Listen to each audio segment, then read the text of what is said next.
Bonjour, bienvenue à la session d'information sur l'application à l'accélérateur des artisans du Québec, édition 2024.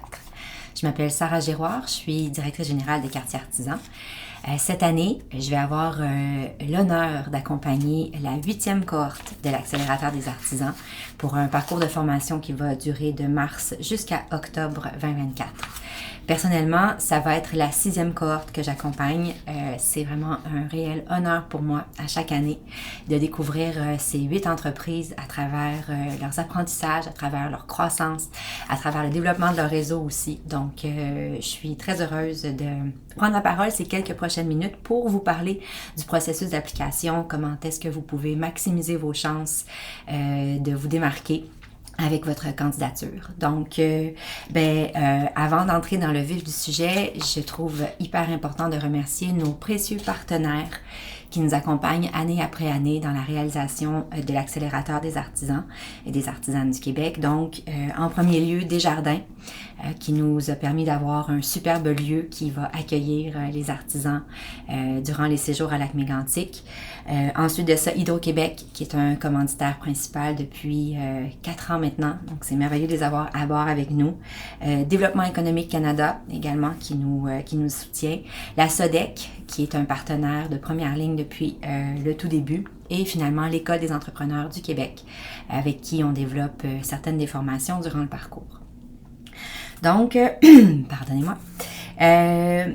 Première suggestion que je vous fais, sur la page web, il y a différents liens. Il y a évidemment le formulaire d'application, il y a un document de présentation très complet et il y a aussi le formulaire en Word. Donc, le formulaire que vous allez retrouver en ligne, que vous allez pouvoir remplir, qui est un Google Form, on a rendu disponible les questions en Word. Donc, c'est vraiment pour vous faciliter la vie, pour aussi vous permettre de faire le processus à votre rythme, puis aussi pour éviter le fameux pépin de la connexion Internet qui bug quand on est en train de remplir notre formulaire. Je le répète année après année, mais c'est parce qu'on sait que ça arrive. Ça arrive toujours dans ces moments-là où on est un peu pressé, puis où est-ce que ça nous tient vraiment à cœur. Donc, prenez le temps de télécharger le formulaire en Word, puis remplissez vos vos réponses, suite aux questions dans le formulaire pour vous donner le temps, de les rédiger, de peut-être prendre aussi le temps de les relire, les réponses, peut-être corriger 2-3 fautes d'orthographe, ça paraît toujours mieux, et surtout de pouvoir aussi vous y référer.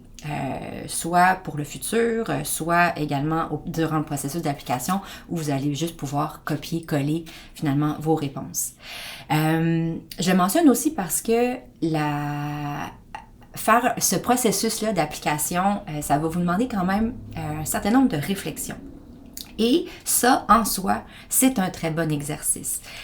Si vous êtes pas certain, si vous doutez de certaines choses ou si au contraire vous êtes complètement assuré dans votre démarche, de vous plonger dans cette réflexion-là, des fois ça vous amène un certain éclairage sur des enjeux que vous avez en ce moment, une certaine validation aussi en quelque sorte de vos compétences en tant qu'artisan et artisane, parce que des fois on se rend pas compte de tout ce qu'on est capable de faire quand on est dans le vif du quotidien, mais quand on se donne un petit moment de recul puis qu'on prend le temps de réfléchir aux questions qu'on vous pose pour la candidature, ça peut vous révéler des choses. Fait que ça peut être un très, très beau processus. Ne serait-ce que pour ça, vous êtes déjà gagnant et gagnante de vous embarquer dans ce processus d'application-là. Donc, voilà pour mon petit conseil de DG pour cette démarche-là dans laquelle vous vous lancez. Je vous rappelle que la date limite pour compléter au complet le formulaire d'application, la démarche d'application en fait, c'est le 31 janvier à 17h. Donc, mercredi 31 janvier à 17h, heure de l'Est. Pardon. Donc, je vais rentrer dans les différentes sections. Donc, il y a des choses qui vont vous paraître évidentes, mais je trouve important quand même de le rappeler. Alors, même si c'est aussi indiqué dans le formulaire, donc évidemment, nom, prénom, tout ça, vous connaissez, les coordonnées aussi. Concernant le NEQ, le numéro d'entreprise du Québec, si vous ne l'avez pas encore au moment de déposer votre application, c'est pas un enjeu. Cependant, ça va devoir être fait durant l'année si vous êtes sélectionné. C'est pas une démarche qui est difficile, c'est vraiment même pas onéreux, c'est 30-35 $ par année, il me semble bien. Donc, mais c'est quand même une très bonne chose à avoir. Donc, si vous ne l'avez pas, vous le mentionnez, pas encore, puis après ça, vous continuez aux prochaines questions. Si vous avez déjà appliqué, décidément, j'ai un chat. Si vous avez déjà appliqué à l'accélérateur des artisans, cochez oui, c'est pas... c'est très courant, sachez que c'est très courant que ça prend plus qu'une application pour être sélectionné à l'accélérateur. On a des gens que c'est à leur 3e dépôt de dossier qui ont été sélectionnés. Il y a plusieurs raisons qui peuvent expliquer ça. Donc, on aime les gens persévérants aussi. Donc, vraiment, là, si vous avez déjà appliqué et que vous sentez que 2024 est la bonne année pour le retenter, appliquez avec plaisir. On va prendre connaissance de votre application. Concernant la section sur les sites web et médias sociaux, quand on demande la distinction entre site web et boutique en ligne, c'est que certaines personnes d'entre vous avaient un site web qui est vitrine et une plateforme transactionnelle indépendamment. Donc, si vous avez les deux, si tout ça est lié, vous pouvez nous donner seulement qu'une seule adresse, puis après ça, on pourra naviguer dans votre site web, c'est facile. S'il vous plaît, pensez à écrire le HTTP ou le HTTPS nous considérer qu'on reçoit quand même plusieurs dizaines d'applications à chaque année, donc c'est beaucoup plus simple si on a juste à cliquer sur le lien pour aller consulter vos différents réseaux, votre site web et tout ça. Donc, ce serait vraiment apprécié qu'on ait une adresse web complète dans le formulaire, plutôt que juste le @ et le nom de votre entreprise. Donc, c'est juste plus facile pour nous et pour le jury.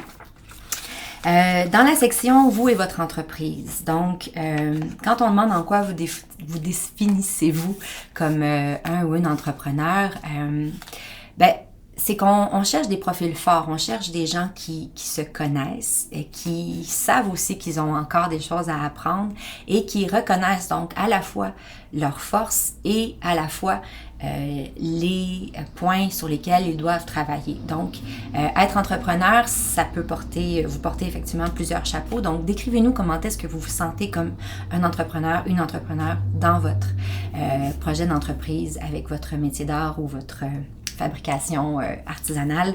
Et mettez donc votre ambition en valeur, mettez vos réflexes en valeur aussi à travers cette réponse-là. Nous, c'est le genre d'informations qu'on aime bien lire. À la question des pratiques d'affaires durables et responsables, on parle d'éco-responsabilité sous toutes ses formes. Donc, toutes les actions sont bonnes. Peut-être la façon dont vous choisissez vos fournisseurs de matières premières, la façon dont vous faites la livraison, la façon dont vous emballez au moment de l'expédition des produits. Il y a vraiment, c'est très très vaste l'éco-responsabilité de nos jours. Donc, mettez toutes les actions que vous faites en valeur à travers cette réponse-là. Puis nous, on va pouvoir donc comprendre où vous en êtes rendu dans ce genre de réflexion-là. Si vous en avez pas nécessairement actuellement, est-ce qu'il y a des idées que vous avez pour pouvoir intégrer une conscience éco-responsable dans votre entreprise? On est curieux de savoir ça. Par rapport à la clientèle cible, peut-être que c'est pas une notion avec laquelle vous êtes 100% familière, c'est correct. Sur notre site internet, dans la section des ressources du coffre à outils, vous pouvez faire une recherche clientèle cible, puis on a des capsules vidéo qui sont des études de cas de 4 entreprises qui dévoilent un peu comment ils et elles sont venus à découvrir et à identifier leurs différentes clientèles cibles. Ça peut peut-être vous inspirer si vous ne le savez pas déjà. Puis sinon, parlez-nous de vos personas, parlez-nous de la démographie, de tous ces genres de profils-là qui pourraient nous aider à mieux comprendre où est-ce que vous vous situez sur le marché. La question de l'apport du réseau. Est-ce que vous bénéficiez de l'apport de votre réseau dans votre développement d'entreprise? C'est très vaste parce que encore une fois, on veut vous donner un maximum de flexibilité pour pouvoir identifier de quelle manière est-ce que vous êtes entouré dans le développement de votre entreprise. Ça peut être autant votre famille, vos amis, un ou une mentor, un réseau d'entraide, etc. Déjà des coachs aussi si c'est le cas. Puis évidemment, tous les types d'apports. Donc ça peut être autant du financement, un apport de compétences, de l'aide sporadique, de l'aide à la manutention, de l'aide à la production. Donc tout ça pour voir un peu comment est-ce que vous êtes entouré dans le développement de votre entreprise. C'est le genre d'information qui nous tient à cœur. La section maléfique, vos finances. Donc, oui, il faut parler de chiffres, on parle d'entreprise, donc on parle évidemment de chiffres d'affaires. Donc, ça va être, ce qu'on veut savoir, c'est la somme de toutes vos ventes pour les différentes années qui sont inscrites, donc 2021-2022. Ces 2 années-là sont facultatives si jamais vous n'étiez pas encore en affaires. 2023, évidemment, ben, c'est obligatoire parce que les entreprises qui appliquent pour l'accélérateur doivent avoir au moins une année d'activité, une année d'opération et de vente dans son historique. Donc, en 2023, ce que vous avez réalisé comme revenu, que ce soit réel ou estimé aussi. On le sait que c'est tôt dans l'année, des fois, c'est pas tout le monde qui a eu le temps de comptabiliser tout leur trimestre dans l'année. Donc, si c'est estimé, c'est correct aussi, bien sûr. Les sources de revenus, justement, qui vous permettent de statuer sur ce chiffre d'affaires-là, ben, c'est autant la vente de produits, que ce soit la vente en marché, en consignation, sur votre site web, si vous avez vous-même aussi une boutique, donc les différents revenus qui proviennent de l'ensemble de votre projet d'entreprise, si vous faites peut-être de l'enseignement, si vous avez eu des prêts, des bourses, des subventions également en 2023 ou dans les années précédentes, on veut le savoir. Vous pouvez toutes nous écrire ça. Là, il n'y a pas de limite de caractère dans les réponses. Et l'autre question concernant votre produit le plus populaire et son coût de revient et son coût de vente. Ça aussi, des fois, c'est peut-être pas une réalité avec laquelle certains d'entre vous vont être 100% familiers. Donc, on a aussi sur notre site web, dans le coffre à outils, vous pouvez chercher coût de revient. Il y a des grilles de calcul qui vous permettent d'identifier les grandes lignes de ce que vous devez considérer à être comptabilisé dans votre coût de revient. Ça se peut aussi que ça soit complètement estimé. Et écrivez-le, c'est normal que ce ne soit pas des notions avec lesquelles vous êtes vraiment 100% à l'aise. Et en plus, ça fait partie, c'est l'objet d'une des formations. C'est un sujet qui est abordé durant l'accélérateur, donc tout ça, c'est normal. Mais on veut quand même savoir c'est quoi votre produit le plus populaire, combien il vous en coûte de le produire, donc le coût de revient, et combien vous le vendez au détail. C'est important pour nous. Concernant votre croissance, à la question pourquoi souhaitez-vous participer à l'accélérateur des artisans, mettez l'accent sur la manière dont vous pensez tirer 100% profit du parcours de l'accélérateur. Donc, comment est-ce que nous, on peut vous soutenir à travers vos différents enjeux? Qu'est-ce que c'est vos besoins réels à combler? Pour vos réflexes entrepreneurs, pour la croissance de votre entreprise, pour votre équilibre aussi de vie personnelle, professionnelle. Regardez dans le document de présentation, vous allez pouvoir voir les différentes thématiques qui vont être abordées de manière générale. C'est listé de façon générale et non précise dans le document. Ça peut vous inspirer comme « Ah oui, ok, moi j'ai effectivement la vente, j'ai peut-être besoin d'outils là-dedans. Pourquoi? Puis comment est-ce que je voudrais aller chercher un maximum de soutien et d'accompagnement à travers l'accélérateur? » Donc voilà, ça c'était pour la question c'était pour la portion des questions, des réponses pour lesquelles on vous inspire différents types d'alignements, de réflexion. Évidemment, on souhaite que vous ayez mis votre touche personnelle dans l'ensemble de votre dossier. Si en cours de route que vous êtes en train de répondre à des questions, vous avez d'autres questions qui surgissent, puis vous n'êtes pas certaine de comment y répondre, écrivez-moi. Mon adresse courriel, c'est sarah@commercialquartierartisan.com. Donc, écrivez-moi. Je vais vous répondre. Il n'y a pas de mauvaises questions, il n'y a pas de questions bêtes. Puis c'est pas parce que vous posez des questions que vous maximisez ou au contraire, vous diminuez vos chances d'être sélectionné. Au contraire, vraiment, écrivez-moi. Ça va nous permettre de faire connaissance aussi en amont. Alors, voilà, j'ai d'autres petites questions, en fait, d'autres petites informations intéressantes à savoir concernant les photos. Donc, la dernière question du formulaire, là, vous devez dire « Oui, je vais le faire ». Donc, vous devez m'envoyer des photos par courriel. Toutes les photos doivent être libres de droit parce qu'on va pouvoir les utiliser par la suite, autant pour nos promotions sur notre site web, nos articles de blog, etc. Donc, photos libres de droit, la résolution la plus haute possible, format JPEG ou PNG seulement. Les photos de produits et la photo portrait sont obligatoires. Donc, il y a comme différents types de photos qu'on souhaite voir. Des photos de produits qui vont nous aider à vraiment comprendre qu'est-ce que vous faites comme produit. T'sais. Pas une table avec un zoom out sur votre inventaire au complet. Non, on veut avoir des photos qui mettent en valeur vos produits. Si vous nous parlez du produit le plus populaire dans votre formulaire, ben ça serait peut-être le fun qu'on le voit, qu'on puisse comprendre qu'est-ce que c'est, qu'on puisse avoir peut-être un détail ou deux aussi du produit, là, tout dépendant qu'est-ce que c'est, bien sûr. La photo d'atelier, elle est facultative, mais on aime vraiment ça, voir qu'est-ce que c'est votre environnement de travail. C'est notre petit côté voyeur, là, si on veut, là, avec le jury. Donc, ça nous permet de comprendre un peu plus comment est-ce que vous évoluez. Pour les frais de participation, cette année, le frais de participation pour l'année au complet, c'est un coût de 1 300 $ plus taxes. C'est pour l'équivalent de 100 heures de formation en groupe, de 15 heures de coaching individuel, des séjours tout inclus à Lac-Mégantic. Donc, je vous rappelle que quand vous venez à Lac-Mégantic, vous êtes hébergé, vous êtes nourri.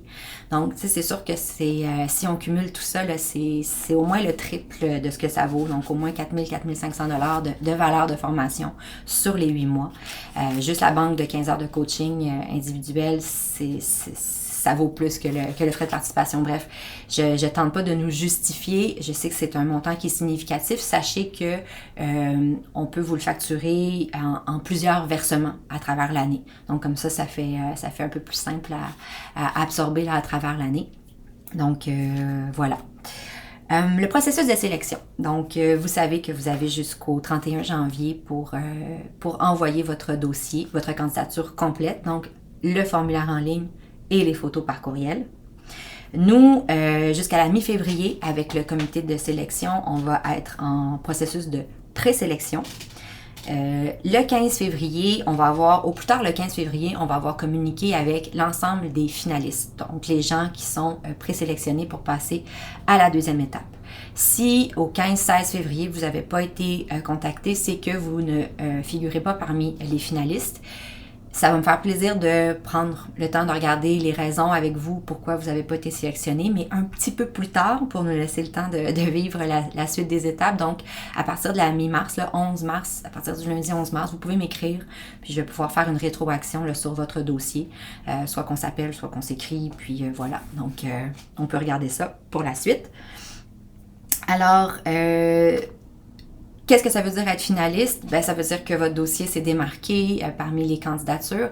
Grosso modo, à travers les années, on reçoit peut-être entre 30 et 40 dossiers. Des fois, ça a été un peu plus grand, mais bref, c'est pas mal dans ces eaux-là. Il y en a à peu près la moitié qui sont sélectionnés pour passer à l'étape finaliste. Donc, on va passer à peu près, c'est ça, on va dire quinzaine, vingtaine de finalistes avec lesquels je vais réaliser des entrevues filmées. Ces entrevues-là sont sous forme de pitch de vente. Donc, vous avez 2 minutes, top chrono, pour nous présenter votre entreprise, votre vous-même et le potentiel de développement de votre entreprise. Donc, c'est un pitch de vente pour vous démarquer en tant qu'artisan entrepreneur. Il n'y a pas d'autre alignement. Si vous décidez d'avoir des produits, c'est libre à vous. Si vous décidez d'être dans votre atelier, c'est libre à vous.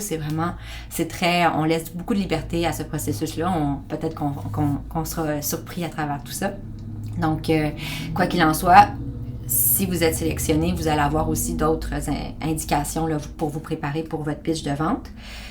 Qui se passe sur Zoom. Donc, c'est des entrevues qui sont filmées sur l'ordinateur. C'est beaucoup plus simple dans la logistique. Alors, ça va se passer entre le 16 et le 20 février pour les entrevues filmées. Nous, après ça, on se donne encore une bonne dizaine de jours avec le comité pour prendre le temps de regarder les entrevues et faire une seconde rencontre du comité de sélection pour délibérer et identifier les 8 entreprises qui vont être sélectionnées pour cette année. Les 8 entreprises pour la 8e cohorte. Il y a quelque chose cette année. Et puis finalement, l'annonce publique va se passer durant la première semaine de mars.